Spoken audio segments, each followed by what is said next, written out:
যোৱা 22 তাৰিখে গণ অধিকাৰ পেপাৰখনত আৰু কবচ বুলি এখন পেপাৰ আছে আৰু লগতে কেইখনমান পেপাৰ আৰু পেপাৰত এটা বিশেষ বাতৰি তাত পাব্লিছ হৈছে। বাতৰিটো এনেকুৱা ধৰণৰ যে গুৱাহাটী বিমানবন্দৰ কৃত্ৰিম বানপানীৰ কবলত ভৱিষ্যতে পৰিব আৰু লগতে মিৰ্জা বিজয়নগৰ আজৰা এই অঞ্চলটো কৃত্ৰিম বানপানী হয়, কিয়নো তাত যিবিলাক ড্ৰেইনেজ আছিল আগতে সেই ড্ৰেইনবিলাক বন্ধ কৰা হৈছে। অধ্যক্ষ মহোদয়, মই নিজেও এই কথাটো উপলব্ধি কৰিব পাৰোঁ যে গুৱাহাটী বিমানবন্দৰ যদিও পলাশবাৰীৰ ওচৰৰ লগত লাগি আছে, তথাপি এইটো গোটেই আমাৰ অসমৰ সম্পত্তি, লগতে আমাৰ ভাৰতবৰ্ষৰ সম্পত্তি হয়। আমাৰ গুৱাহাটী বিমানবন্দৰৰ পৰা আমাৰ মিৰ্জা হৈ বঙৰা হৈ আৰু ওপৰহালি আৰু হুডুমপুৰ বুলি এটা অঞ্চল আছে আমাৰ, সেই অঞ্চলৰে গৈ পেলাই আপ টু দখলা হৈ ৰামপুৰৰ দৰাবিলত এটা সময়ত পানীখিনি পৰিছিলে আৰু বিভিন্ন প্ৰকাৰে এয়াৰপৰ্টৰ পানীখিনি আমাৰ যিবিলাক জান জুৰি আছিলে সেইবোৰেৰে ব্ৰহ্মপুত্ৰত পৰিছিলে। কিন্তু দেখা গৈছে যে বৰ্তমান আমাৰ বিশেষকৈ বৃহত্তৰ এই অঞ্চলটোত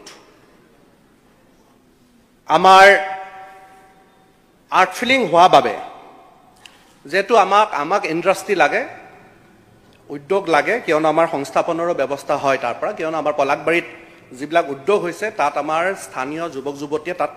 চাকৰি পাইছে। কিন্তু তাৰ লগে লগে আমি ভৱিষ্যতৰ যিখিনি নাগৰিকে তাত বসবাস কৰি আছে, পলাশবাৰী সমষ্টিয়ে নহয় গোটেই আজৰা অঞ্চলৰো কথা কৈছোঁ মই, তাত থকা যিহেতু লাহে লাহে আমাৰ পলাশবাৰী অঞ্চলটো চহৰলৈ পৰ্যবেক্ষিত হৈছে,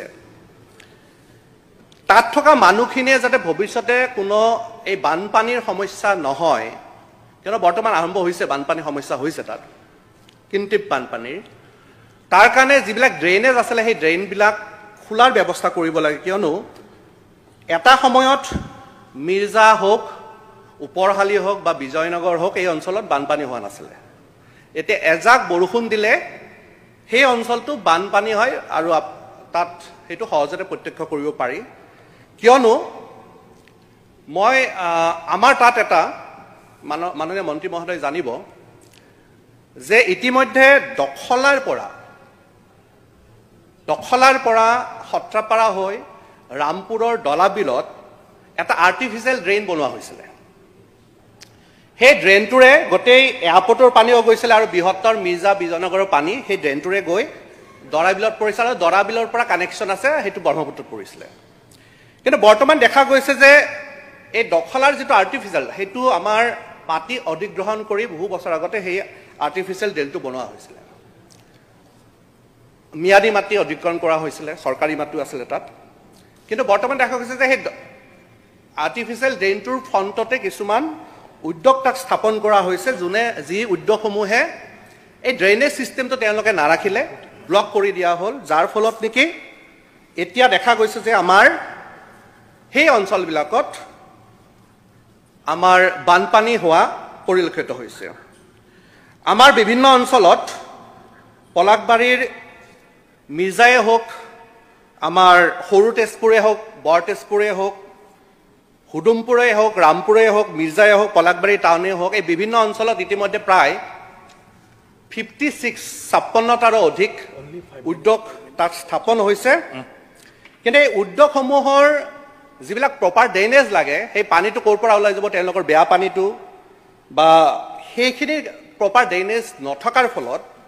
এতিয়া পানীবিলাক চাৰিওফালে তাৰ পৰা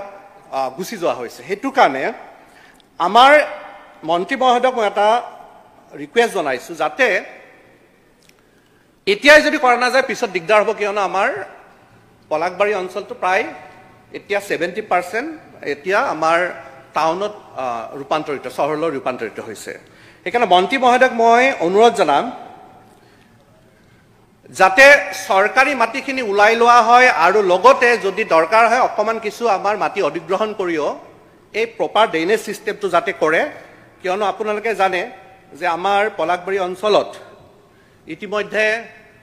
মাননীয় মুখ্যমন্ত্ৰী মহোদয় তাত বিভিন্ন অনুষ্ঠান দিছে আমাৰ Indian institute of management IIM আমাৰ পলাকবাৰীত আহি আছে আৰু বিভিন্ন তাত শিক্ষা অনুষ্ঠান আমাৰ DK কলেজ আছে DK গাৰ্লছ কলেজ আছে ৰামপুৰ কলেজ আছে বিজয়নগৰ কমাৰ্চ কলেজ আছে এই বিভিন্ন অনুষ্ঠান তাত আছে আৰু হেতু কাৰণে তাত বাহিৰৰ পৰা যথেষ্ট সংখ্যক আৰু উদ্যোগীকৰণ হোৱাৰ কাৰণে বাহিৰৰ পৰা যথেষ্ট সংখ্যক মানুহ আহে মানুহৰ বসতি যথেষ্টখিনি বাঢ়িছে কিন্তু প্ৰপাৰ ড্ৰেইনেজ সিস্টেমটো আমাৰ নথকাৰ কাৰণে এতিয়া এই কৃত্ৰিম বানপানী আমাৰ পলাকবাৰী সমষ্টিত দেখা গৈছে আৰু হেতু কাৰণে মাননীয় মন্ত্ৰী মহোদয়ক মই উপযুক্ত ব্যৱস্থা গ্ৰহণ কৰাৰ কাৰণে মই অনুৰোধ জনাইছো ধন্যবাদ